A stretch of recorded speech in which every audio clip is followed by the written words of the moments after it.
ഒരാള് ഭക്ഷണം കഴിച്ചു അല്ലെങ്കിൽ വെള്ളം കുടിച്ചു, അനന്തരമായി അതിൽ നിന്ന് വിരമിക്കുമ്പോ അൽഹംദുലില്ലാഹ്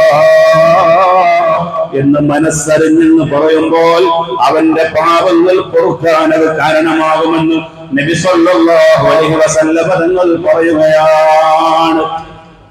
ബിസ്മി എല്ലാ ആളുകളും ചൊല്ലും, പക്ഷെ ഭക്ഷണം കഴിഞ്ഞ് അവസാനിക്കുമ്പോ അൽഹംദുലില്ലാഹ് എന്ന് പറയാൻ പല ആളുകളും മറന്നു പോകാറുണ്ട് എന്ന സത്യം പ്രിയപ്പെട്ടവരെ നമ്മൾ മറക്കരുത്. അല്ലെങ്കിൽ ഇന്ന് മുതൽ നിങ്ങൾ പരീക്ഷിച്ചു നോക്കൂ, ബിസ്മി ചൊല്ലാൻ എല്ലാ ആളുകളും റെഡിയാണ്. കാരണം അത് ചെറുപ്പകാലം മുതൽ ഉമ്മ അമ്മിഞ്ഞപ്പാല് കൊടുക്കുന്ന സമയത്ത് ബിസ്മില്ലാ എന്ന് പറഞ്ഞുകൊണ്ടാണ് കുട്ടിക്ക് മുലയൂട്ടുന്നത്, ആ പാല് കുടിക്കുന്നത്. അങ്ങനെ ചെറുപ്പം മുതൽക്ക് നമുക്ക് കേൾക്കാൻ തുടങ്ങിയ ഒരു വാക്കാണ് പ്രിയപ്പെട്ടവരെ ബിസ്മില്ല. പക്ഷെ ആ ഉമ്മയും മുലയൂട്ടി അവസാനിപ്പിക്കുമ്പോ അൽഹംദുലില്ലാഹ് എന്ന് പറയാറില്ല. അതുകൊണ്ട് ആ സംസ്കാരം നമ്മളിൽ വളർത്തിയെടുക്കേണ്ടതുണ്ട്.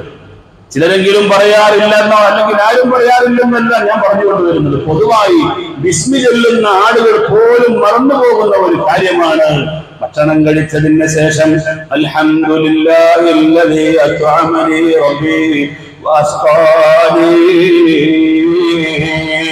എനിക്ക് വെള്ളം തന്ന, എനിക്ക് ഭക്ഷണം തന്ന അല്ലാഹുവേ നിനക്കാണ് സകല സ്തോത്രങ്ങളും എന്ന് പറയുന്ന ഹംദ് മനസ്സറിഞ്ഞ ഒരു അടിമ ചൊല്ലുമ്പോൾ അവന്റെ പാപങ്ങൾ പൊറുക്കപ്പെടുമെന്ന് അഷ്റഫുൽ ഖൽഖ് സയ്യിദുനാ മുഹമ്മദ് മുസ്തഫ അല്ലാഹുവിന്റെ റസൂൽ പറയുന്നു.